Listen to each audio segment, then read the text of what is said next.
Ya'ni struktura deganda nima tushuniladi?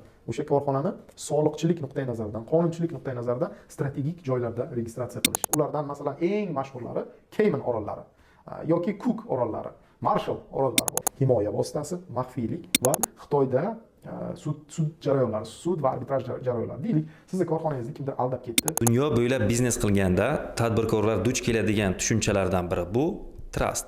Shu haqida ma'lumot berasizmi? Trust o'zi nima? Nima uchun ishlatiladi? Demak, dunyo bo'ylab kompaniyalar ochganda, xalqaro biznes qilganingizda, ertami kechmi siz trust tushunchasi bilan duch kelasiz. Bu trustlar ma'lum maqsad uchun qo'llaniladigan kompaniya turiga kiradi. Trustlarni dunyoning hamma davlatlarida ham ochib bo'lmaydi. Ba'zi bir davlatlar qonunchiligida aynan mana shu trust firma turi mavjud. Bu firma turi MCJga o'xshamaydi yoki nodavlat notijorat korxonasiga ham o'xshamaydi. Shunchaki buni nomi trust. Kelinglar, bu nima maqsadda qo'llanilishi haqida bir gaplashamiz. Demak, trustlar asosan ultra boy insonlar tomonidan o'zlarini boyliklarini, ko'chmas mulklarini yoki har xil deylik qimmatli qog'ozlarini himoya qilish uchun qo'llaniladigan korxona turiga kiradi. Buni illyustratsiya qilish uchun, sizlarga ko'proq tushunarli bo'lish uchun kelinglar misol sifatida gaplashamiz. Masalan, deylik, siz Amerikada, Kanadada va deylik Dubayda, Turkiyada turli bizneslarga egasiz. Bu bizneslarning umumiy qiymati taxmin qilamiz 50 million dollar yo 100 million dollar. Mana shu summani demak siz himoya qilmoqchisiz. Nimadan himoya qilmoqchisiz? Siz asosan deylik sud jarayonlaridan, sizni orqangizdan, sizni korxonangizni ustidan ochilgan sud jarayonlaridan yoki deylik siyosiy muammolar tufayli deylik har xil davlatlar sizni mulklaringizni muzlatib qo'yishi potensial tomoni bor, ehtimoli bor yoki o'sha mulklaringizni tortib olish ehtimollari ham bor. Mana shu holatda bu mulkni qanday qilib himoya qilasiz? Buni bitta yechimi bu praktikada o'tgan o'sha dunyoni manaman degan milliarder insonlari 100% o'z mulklarini trust nomiga o'tkazishadi. Trust hali yuqorida aytganimizdek maxsus firma turi bu. Endi yana o'sha yuqorida aytganimizdek trustni siz xohlagan davlatda ocha olmaysiz, chunki xohlagan davlat qonunchiligida kompaniya turi trust mavjud bo'lmasa, uni ochib bo'lmaydi. Endi buni registratsiya qiladigan maxsus o'sha davlatlar bor. Asosan bu davlatlar kichik orol davlatlar. Ulardan masalan eng mashhurlari Cayman orollari yoki Cook orollari, Marshall orollari bor masalan. Yoki Belize degan kichkina davlat bor. Mana shular eng mashhurlari hisoblanadi. Bu mamlakatlarda biz odatda mijozlarga trust registratsiya qilib beramiz. Bu registratsiya jarayoni arzon emas, buni oldin aytish kerak, chunki aynan mulk himoyasi uchun yaratiladigan korxona bu. Bu shunchaki borib MCJ ro'yxatdan o'tkazish emas. Tabiiyki, bu hammasi masofadan qilinadigan ish, siz u yerga uchib borishingiz shart emas.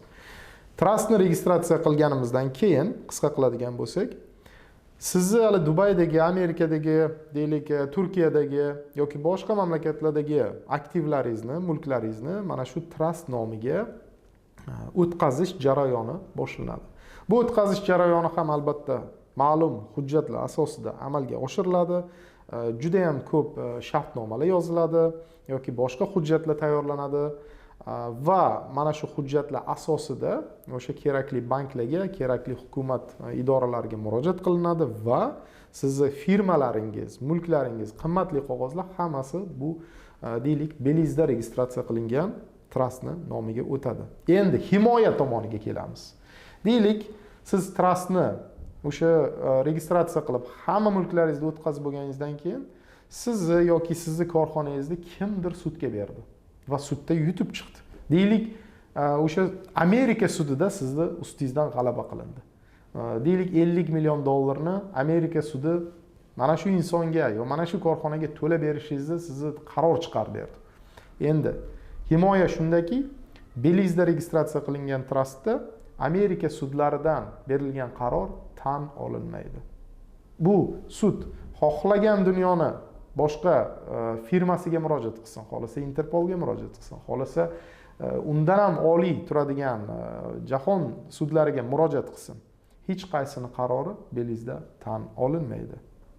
Hattoki u yerga advokat jo'natgan taqdirda ham orqangizdan trust Beliz qonunlari bo'yicha yoki o'sha sanab o'tgan yuqoridagi ba'zi bir mamlakatlar qonunlari bo'yicha sizning informatsiyangizni, sizning demak o'sha mol-mulkingiz haqidagi ma'lumotlarni ularga chiqarib bermaydi. Mana shu asosiy himoya vositasi.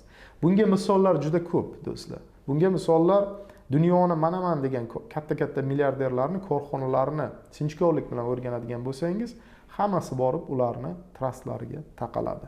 O'shalardan masalan Xitoy haqida juda ko'p gapiramiz biz. Xitoydagi eng katta korxona tech firmalardan bittasi masalan Tencent. U WeChatning egasi. Tencentning asosiy egalari qarab chiqadigan bo'lsak, borib turib o'sha trustlarga taqaladi. Cayman Island, Cayman orollari va hokazo. Bu bejiz emas. Bu qonuniy tomondan o'zingizni mulkingizni himoya qilish. Chunki biznes kattaravergandan keyin uni qiymati 100 million, 200 million, 50 million hatto kichikroq aytadigan bo'lsak, kengayavergandan keyin uni turli xil yo'llar bilan ovolish, turli xil yo'llar bilan sizdan bir qanchadir bir ulush olish holatlari juda ko'p bo'ladi. Bu klientlar tomonidan bo'ladi, sizdan bir qanaqadir xafa bo'lgan dushmanlar tomonidan qo'shtirnoq ichida bo'lishi mumkin yoki shunchaki sizni yashab turgan mamlakatingizni hukumatini o'sha korrupsiyaga berilgan ba'zi bir chinovniklar, mansabdorlar tomonidan bo'lishi mumkin. Sabab har xil. Lekin siz tadbirkor sifatida o'zingizni mulklaringizni himoya qilishga haqqingiz bor. Qonun doirasida aytganimizdek, Beliz qonunlari bo'yicha, Cayman Island qonunlari bo'yicha, Cook Islands, Marshall Island qonunlari bo'yicha siz trust qilib, trust korxonasini yaratib, mulklaringizni yo'qqa o'tkazib qo'yishingiz mumkin. Yana ham kuchliroq deylik buni anaqasi ishlatilish sabablaridan bittasi trustning nomiga o'tkazilgan demak mulklarni siz avlodlaringizga qoldirish imkoniyati ham bo'ladi, do'stlar. Masalan, trustni ochganimizdan keyin uni nomida, aynan trust nomida turli davlatlarda korxonalar ochishingiz mumkin. Deylik, masalan, Shveysariyada korxona yoki deylik Amerikani o'zida korxona, boshqa joylarda korxonalar ochish mumkin. Va o'sha korxonalarni boshqaruvchisi sifatida deylik oila a'zolaringizni belgilashingiz mumkin.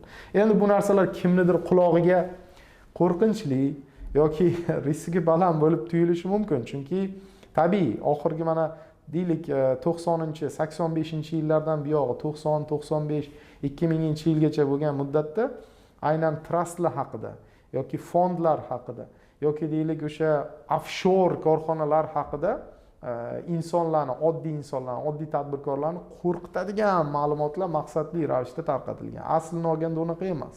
Aslini olganda siz qonunni buzmasangiz va topayotgan pullaringiz halol bo'lsa, manbasi toza bo'lsa, trustlar bu nima deydi, tavsiya qilinadigan strukturalar bular. Nima uchunki siz masalan Amerikada yashamaysiz, lekin nima sababdan siz u yerda yuqori soliq to'lashingiz kerak ekan?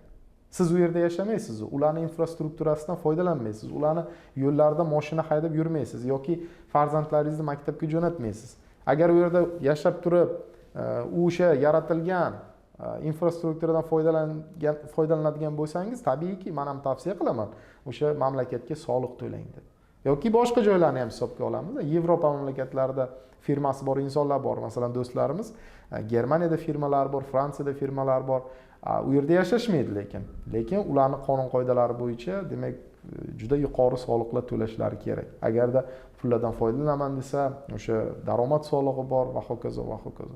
Shuning uchun ham demak tavsiyamiz toza ishlab, toza manbadan o'sha daromad topayotgan tadbirkorlarga va ayniqsa, chunki trust hammaga emas, ayniqsa o'sha daromadlari yuqori do'stlarga biz trustni taklif qilamiz, tavsiya qilamiz. Bizga murojaat qilinglar. Holatingizdan kelib chiqqan holatda biz o'sha maxsus sizni holatingiz bo'yicha struktura qilingan trustlarni tavsiya qilishimiz mumkin. Chunki hammaga ham o'sha birdek struktura to'g'ri kelmaydi, do'stlar. Bizning kontaktlarimiz Ekranda bor, videoni ostida bor. Ko'pchilik shu orada aytib o'tib ketay, ko'pchilik so'raydi, nima uchun Amerika bayrog'i yoki nima uchun Xitoy bayrog'ini qo'yib qo'yasizlar ba'zida videoda deb, yoki O'zbekiston. Bizani ko'p aytganman, korxonamiz asosan o'zi Amerikada ochilgan. Bizani asosiy korxona Amerikada. Undan tashqari Hong Kongda, Xitoyda, O'zbekiston yoki boshqa mamlakatlarda ham bor. Shuning uchun ba'zida qo'yib qo'yamiz. Bu belgi sifatida. Shu xolos. Va korxonamiz haqida yana qisqacha aytadigan bo'lsak, xalqaro biznes huquqi bo'yicha xizmatlar, ya'ni bu kompaniyalar ochish, turli xildagi kompaniyalar, fondlar, trustlar, MCJ, LTD kompaniyalar, LLC, undan tashqari kompaniyalarni likvidatsiya qilish, maxsus litsenziyalar olish, offshore degan haligi qo'rqinchli, o'zi aslida qo'rqinchli emas. Bu terminga oid, demak, korxonalar ochish, bank hisob raqamlari ochish, soliqlarni qonun doirasida kamaytirish, dunyo bo'ylab firmangizni struktura qilish, ya'ni struktura deganda nima tushuniladi? O'sha korxonani soliqchilik nuqtai nazaridan, qonunchilik nuqtai nazaridan strategik joylarda registratsiya qilish. Buni sababi nima? Buni sababi himoya vositasi, maxfiylik va soliqni qonun doirasida imkon qadar kamaytirish. Mana shunga oid, demak, bizani xizmatlarimiz mavjud. Undan tashqari shartnomalar yozish turli tillarda, ingliz, xitoy tillarida va eng asosiy bizdan foydalanadigan, xizmatlarimizdan foydalanadigan demak yo'nalishimizdan biri, do'stlarimiz, bu Xitoyda sud jarayonlari, sud va arbitraj jarayonlari. Deylik, sizni korxonangizni kimdir aldab ketdi, xitoylik zavod, va u bilan qanaqa qilib undan pulni ola olmayapsiz, bizga murojaat qilishingiz mumkin. Biz hozirgi kunda to'laqonli aytishimiz mumkin, hozirgi kunda Hong Kongda va Xitoyda o'zbek tilida gapiradigan yagona yuridik va buxgalteriya, hisob, moliya korxonasi bizdan boshqa bunaqasi yo'q. Bizdan boshqa raqobatchi firmalar bor, ular xitoyliklarning firmalari yoki boshqa korxonalar, boshqa millat firmalari ichida bir ishchisi bo'lishi mumkin o'zbek tilida gapiradigan. Lekin bizda to'liq o'zbekistonliklarga tegishli bo'lgan korxona bu. Shuning uchun murojaat qilinglar. Agar sizga bizning servislar qiziq bo'lsa, yana sizni holatingizdan kelib chiqqan holatda bizga gaplashamiz. Sog' bo'linglar, salomat bo'linglar. Keyingi videolarda ko'rishamiz.